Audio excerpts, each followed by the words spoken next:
Dia berkata kalau dirinya mengkhawatirkan Sherlock. Namun ternyata pria itu adalah kakaknya Sherlock yang bernama Mycroft. Nah, kakaknya adalah agen rahasia atau CIA secara lepas. Kepada asistennya, Mycroft mengatakan John bisa menjadikan Sherlock lebih baik atau bahkan lebih buruk. Oleh karena itu, mereka akan meningkatkan status pengawasan menjadi tingkat 3 aktif untuk Sherlock Holmes dan Dr. Watson. Lalu, bagaimana usaha Sherlock dalam mengungkap dalang sebenarnya yang bernama Moriarty? Film berlanjut ke episode 2.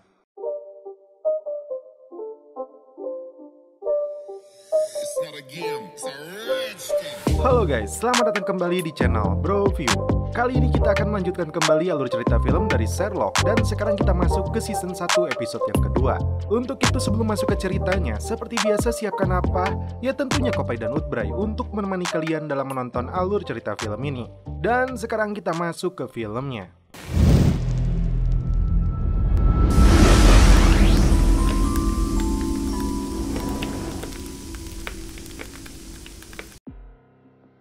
Film diawali dengan seorang wanita bernama Sulin yang sedang mempresentasikan barang museum yaitu teko tanah liat. Terlihat setelah teko itu disiram dengan teh yang berusia ratusan tahun, teko itu lebih bersinar. Tak lama setelah itu museum pun ditutup.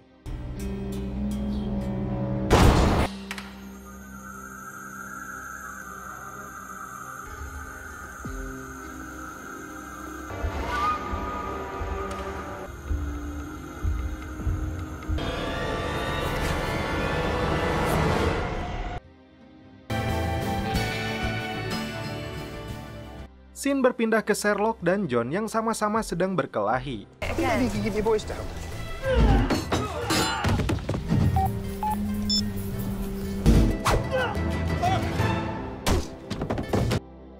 John pun kembali ke rumah, namun Sherlock tidak memberitahu perkelahian dia sebelumnya. Lalu dia mendapat pesan dari seseorang yang meminta bantuan.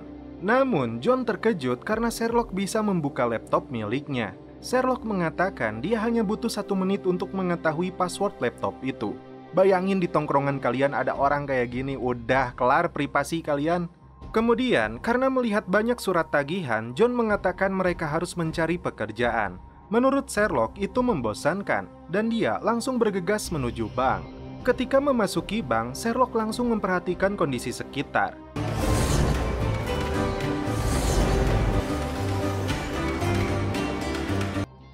Tak lama, dia menemui seseorang yang mengirimnya email. Nah, orang ini dulu teman kampus Sherlock.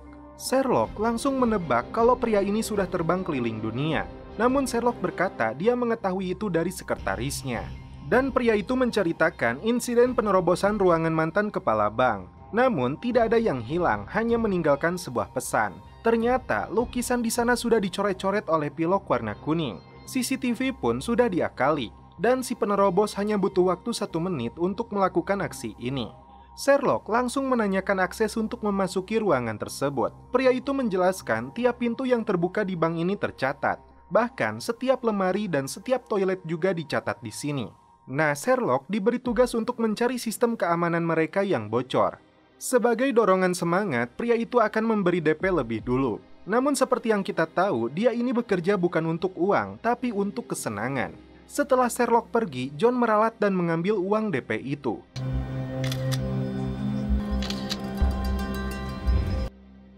Sherlock mencari sudut pandang ruangan pegawai yang bisa melihat langsung ke arah lukisan.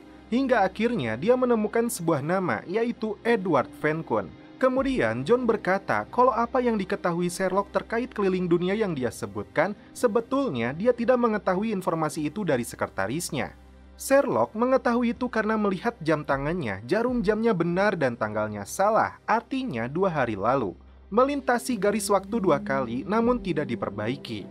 Terkait dengan masa perjalanannya yang selama sebulan, Sherlock mengetahui itu karena jenis jam tangannya baru rilis bulan lalu.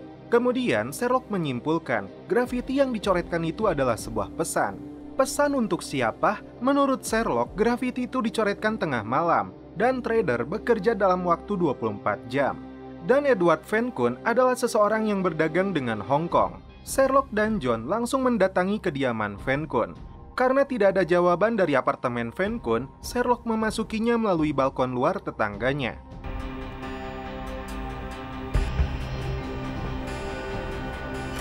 Sherlock, you okay? Tak diduga, ternyata Van Koon sudah tidak bernyawa di kamarnya.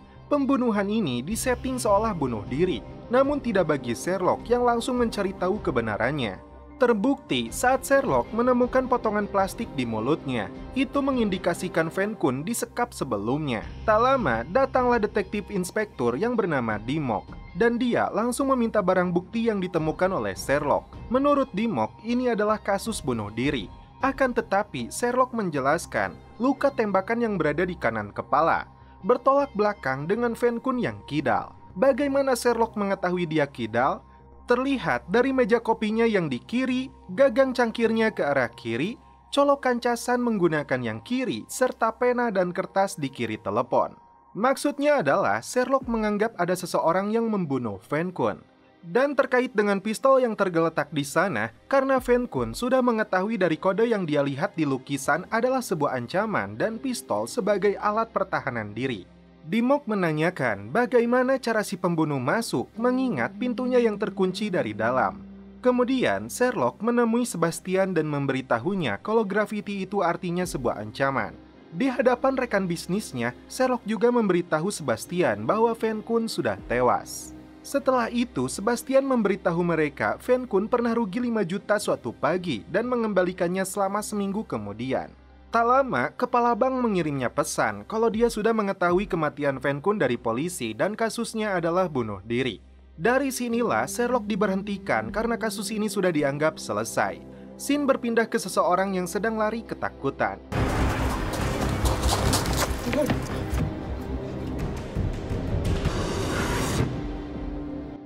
Scene berpindah lagi ke museum. Seorang wanita meminta pekerja pria untuk menentukan nilai 2 harga vas dari dinasti Ming yang akan dilelang.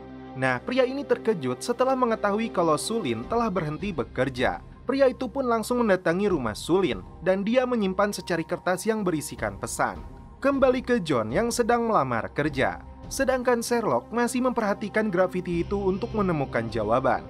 Di satu sisi, John diberitahu kalau ada seorang wartawan yang tewas di apartemennya. Ternyata, kematiannya sama persis dengan yang dialami oleh Van Koon. Tentu saja, ketika korban semakin bertambah, itu adalah kesenangan tersendiri bagi Sherlock untuk memecahkan kasus ini. Dengan begitu, dia dan John langsung menghadap Dimok untuk meyakinkannya kalau ini bukan kasus bunuh diri. Nah, dia juga meminta izin olah TKP untuk menemukan petunjuk. Ditemani oleh Dimok, Sherlock tiba di tempat korban kedua. Baru saja tiba, Sherlock menyimpulkan pembunuh itu bisa memanjat tembok, dan Sherlock bisa langsung menemukan jalan masuknya. Karena itu, langkah selanjutnya dia akan mencari hubungan antara kedua korban ini. Sebelum pergi, Sherlock menemukan sebuah buku yang berasal dari perpustakaan. Benar saja, di perpustakaan itu, John menemukan grafiti yang sama dengan yang ada di bank. Jadi, metode yang pembunuh lakukan adalah mengancamnya dengan kode grafiti di tempat korban beraktivitas. Setelah para korban melihatnya, mereka memutuskan untuk pulang karena menganggap tempat tinggalnya aman. Namun dari situlah aksi pembunuhan dilakukan. Senyap, akurat, dan lenyap. Lalu Sherlock akan meminta bantuan seseorang yang ahli dalam membaca grafiti. Nah, orang itu adalah pelaku vandalisme. Setelah melihat grafitinya, pemuda itu berkata hanya mengenali chatnya tapi tidak tahu artinya. Tak lama, 2 orang polisi datang. Sherlock dan pemuda itu berhasil lari, namun tidak bagi John yang harus menjadi korban. Andy melakukan protes ke atasannya mengapa Sulin tiba-tiba berhenti saat mengerjakan restorasi yang penting. Alasan masalah keluarga membuat Andy curiga karena dia tahu Sulin hanya tinggal sendirian. John marah-marah karena dia harus menjalani sidang karena kasus vandalisme itu. Namun, Sherlock malah menyuruhnya untuk menemui polisi dan menanyakan barang korban kedua yang mungkin disita.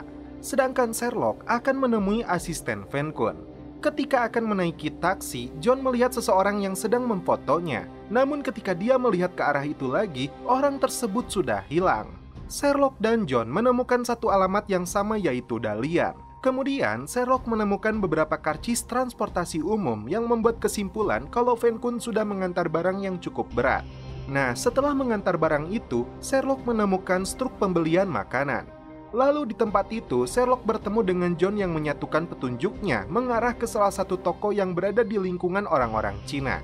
Di dalam toko itu, John menemukan kode yang sama di bawah gelas. Sedikit mendapat pencerahan jika kode yang dijadikan ancaman itu adalah sistem angka kuno yang disebut Hangzhou. Dan kode yang digunakan adalah angka dalam dialek Cina kuno. Nah, hingga akhirnya John mencocokkan informasi kedua korban yang dimana mereka berdua pulang dari Cina dan keduanya menuju toko yang tadi. Sherlock berpikir tentang apa yang mereka bawa dalam koper. Lalu dia mengingat dengan ucapan Sebastian yang dimana Van Kun bisa mengganti kerugian 5 juta dolar dalam waktu seminggu.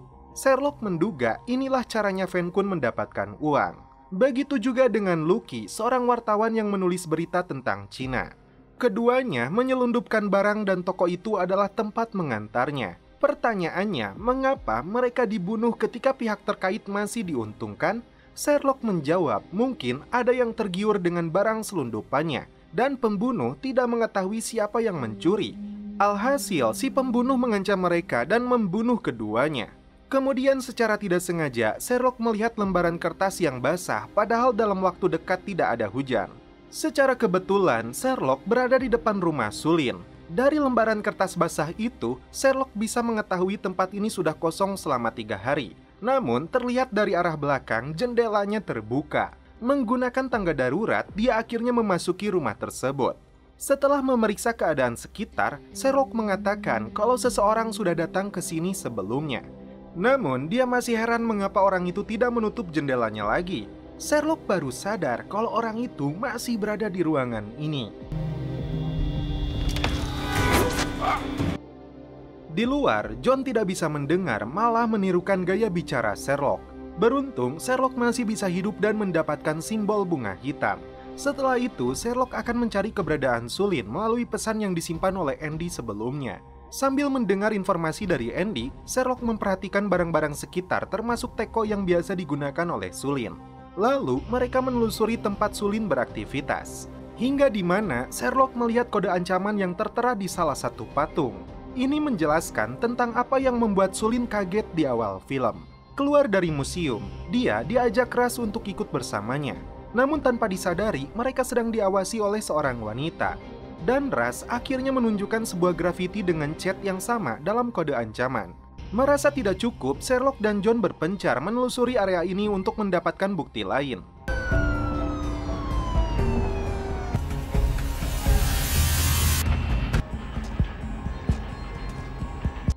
Hingga akhirnya John menemukan kode ini. Anehnya, ketika John membawa Sherlock ke tempat itu, semua kodenya hilang. Beruntung, John sudah memotret kode itu. Sherlock sudah mengartikan setiap kode itu dengan angka, dan setiap angkanya berpasangan. Sherlock menyimpulkan seseorang mencoba berkomunikasi dengan penjahat yang tujuannya mengambil kembali barang yang dicuri oleh salah satu korban. Namun, kodenya masih berupa angka, dan Sherlock membutuhkan Sulin untuk mengartikannya. Maka dari itu, mereka kembali mendatangi Andy di museum. Tak berselang lama, Sherlock melihat teko yang disebutkan oleh Andy adalah obsesinya Sulin. Karena teko ini bisa retak jika tidak diisikan teh dalam kurun waktu yang dekat. Sherlock menyadari kemarin dia hanya melihat satu teko yang mengkilap. Namun sekarang ada 2. Itu artinya Sulin ada di sini. Benar saja, di larut malam, Sulin diam-diam masuk ke museum dan merawat teko itu agar tidak retak. Nah, disinilah Sherlock menciduknya. Lalu, Sulin memperlihatkan tato di telapak kakinya. Menurut Sherlock, itu adalah tanda Tong, sindikat kejahatan kuno di Cina. Sulin menyebutkan semua yang kerja untuk sindikat itu diberi tanda, termasuk Sulin. Di saat usianya 15 tahun, orang tuanya meninggal. Tidak ada pilihan. Untuk bertahan hidup, dia masuk dalam sindikat yang bernama Lotus Hitam. Bahkan mirisnya, ketika Sulin berumur 16 tahun, dia dipekerjakan untuk membawa narkoboy dalam jumlah yang besar. Hingga akhirnya Sulin keluar dari Lotus Hitam dan mendapat pekerjaan di sini. Kabar buruknya, setelah 5 tahun berhenti, Lotus Hitam kembali mencari Sulin. Awalnya, mereka meminta Sulin untuk mencarikan barang yang sudah dicuri. Karena Sulin menolak, dia diancam akan dibunuh. Faktanya, orang yang menyuruh Sulin adalah kakaknya sendiri. Kakaknya sudah dijadikan boneka oleh Lotus Hitam dalam kekuatan yang mereka sebut sebagai Shan atau sekaligus sebagai Jenderal Lotus Hitam. Namun ketika Sulin diminta untuk mengartikan kodenya, tiba-tiba lampu padam. Seketika keadaan menjadi tegang. Get in. Get in. Hingga akhirnya Sherlock tersudut di sebuah ruangan. Namun ketika menoleh, Sherlock tidak melihat orang yang mengejarnya. Sial, orang itu ternyata sudah berada di ruangan Sulin.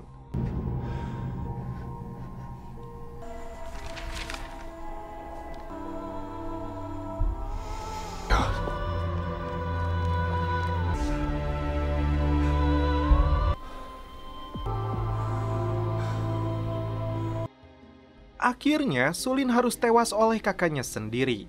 Karena kejadian itu, Sherlock dan John kembali mendatangi Dimok untuk meyakinkannya. Akan tetapi, responnya masih negatif. Kemudian, Sherlock mendatangi wanita penjaga kamar mayat untuk meminta izin melihat jasad Van Koon dan Lukis. Awalnya, wanita ini menolak, namun setelah Sherlock memuji kecantikannya, dia memperbolehkan Sherlock masuk. Jadi, di sini Sherlock mengajak Dimok untuk melihat kaki kedua korban. Terbukti kaki mereka terdapat tato anggota Lotus Hitam. Nah, setelah dibuktikan, Sherlock meminta Dimok untuk membawakan semua buku dari apartemen Lukis. Setibanya di apartemen, Sherlock mengatakan ini bukan hanya organisasi kriminal, melainkan sekte. Menurut Sherlock, mereka sudah mengantongi banyak informasi dari Sulin. Seperti contohnya, mengapa Sulin menjadi target? Karena dia bekerja di museum. Itu memperjelas tujuan Lotus Hitam yang berkaitan dengan barang-barang antik. Kemudian, Sherlock menelusuri barang antik yang dilelang di pasar terbuka. Hingga akhirnya, Sherlock menemukan vas antik yang sebelumnya diperlihatkan atasan museum kepada Andy. Masalahnya, Sherlock tidak bisa mengetahui hal itu, karena mafianya tidak mencantumkan namanya di deskripsi. Lalu, Sherlock menemukan data barang yang sudah terjual dan berasal dari penjual yang sama. Dia pun menyimpulkan para penyelundup mencurinya di Cina dan dijual di Inggris. Fakta lain ditemukan bahwasannya setiap lelang dilakukan tepat dengan perjalanan Van Koon atau Lukis ke Cina. Itulah alasannya Lotus Hitam mengejar mereka sampai sini karena ada seseorang yang mencuri barang itu. Tak lama, buku-buku yang diminta oleh Sherlock dari apartemen Lukis tiba. Dan Dimok memberikan salah satu bukti yang tertinggal bersama mayat Sulin. Kemudian Sherlock menjelaskan pada John, angka adalah acuan. Jadi contohnya kode kematian Van Koon adalah 151. Maka buka halaman 15 lalu lihat kata yang pertama. Masalahnya, buku itu belum mereka ketahui dan harus diperiksa satu persatu. Cigarette.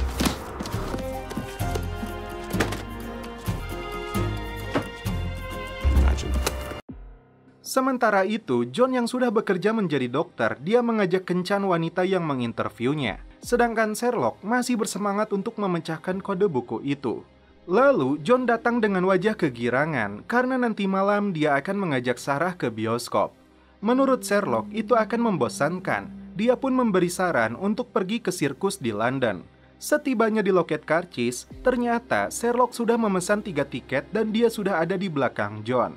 Sherlock mengatakan ini adalah momen untuk menemukan pembunuh itu. John merasa terganggu karena Sherlock tidak mengerti keadaannya yang sedang PDKT. Dan ketika melihat panggungnya, John menganggap ini bukanlah sirkus, melainkan pentas seni. Yap, terlihat dari apa yang ditampilkan.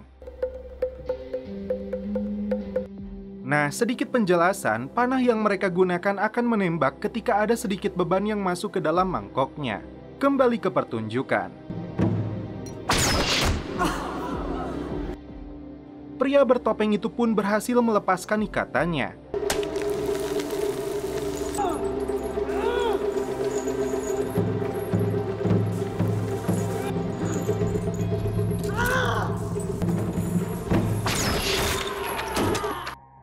Di samping John dan Sarah yang menikmati pertunjukan selanjutnya, Sherlock diam-diam menyelidiki bagian backstage.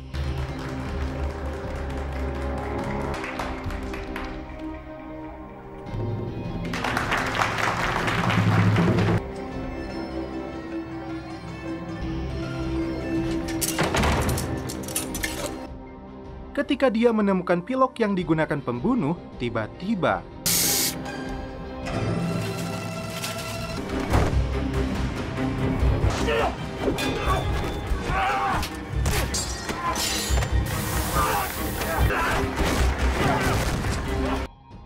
Beruntung, Sarah bisa menyelamatkan mereka. Sherlock langsung melihat tato yang ada di telapak kakinya.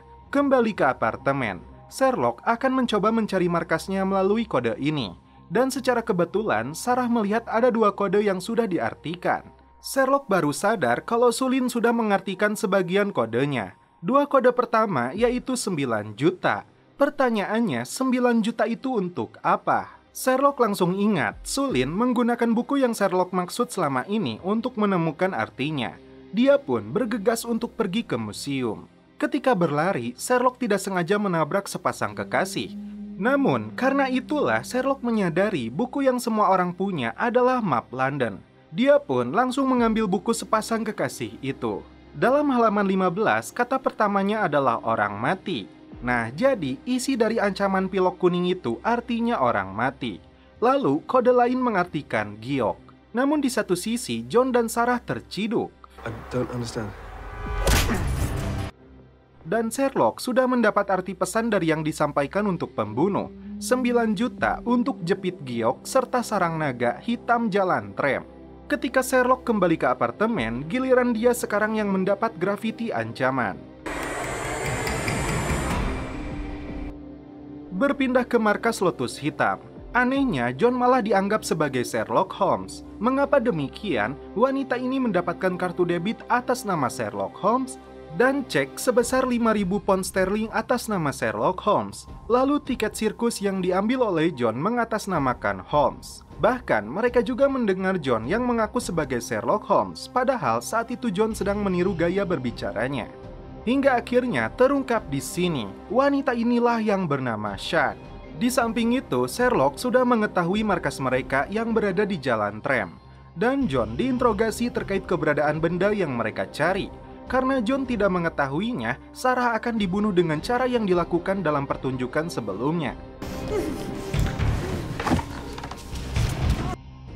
Kemudian, Sean mengungkapkan apa yang mereka cari, yaitu jepit rambut permaisuri seharga 9 juta pound sterling. Karena John tidak mengetahui keberadaan benda itu, alhasil Sarah akan segera dieksekusi. Tak lama kemudian, Sherlock pun akhirnya tiba di tempat itu. Well, the radius curvature of these...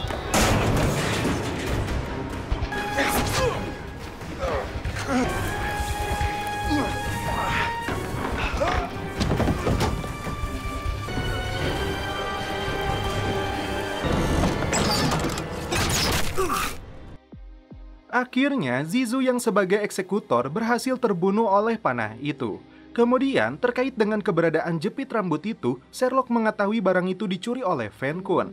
Sherlock berkata dia mengetahui barang itu dari sabun. Lalu, dia menemui asisten Van Koon yang diduga bukan hanya sekedar asistennya. Dari mana Sherlock mengetahuinya? Dia menjelaskan dari sabun yang berada di kamar mandi Van Koon. Sherlock berkata Van Koon bukan tipe orang yang sering menggunakan sabun tangan. Namun sabun itu sisa sedikit, yang berarti ada seorang wanita yang masuk ke apartemennya. Dikonfirmasi oleh merek sabunnya yang sama dengan krim yang digunakan oleh asistennya. Nah, jepit rambut giok itu terlihat sedang digunakan oleh asistennya. Di sisi lain, John mendapatkan sisa bayarannya dari Sebastian karena terbukti Van Koon tidak bunuh diri. Sherlock kemudian memberitahu harga dari jepit giok itu. Oh my God. Oh my God. Di akhir film, John mengatakan Sherlock pasti menyesal karena tidak dapat menangkap Jenderal Sean. Menurut Sherlock, Sean mempunyai jaringan yang luas dan ribuan pekerja. Dan melawan Sean bisa dibilang hanya melihat permukaannya saja. Lalu John melihat ada kode baru yang digambar oleh seseorang di depan apartemennya. Sementara itu, Sean sedang berkomunikasi dengan seseorang yang tidak diperlihatkan wajahnya. Karena terungkapnya identitas mereka, akhirnya Jenderal Sean pun dieksekusi. Lalu, apakah ini akan menjadi langkah baru untuk kembali memulai perang? Film berlanjut ke episode 3.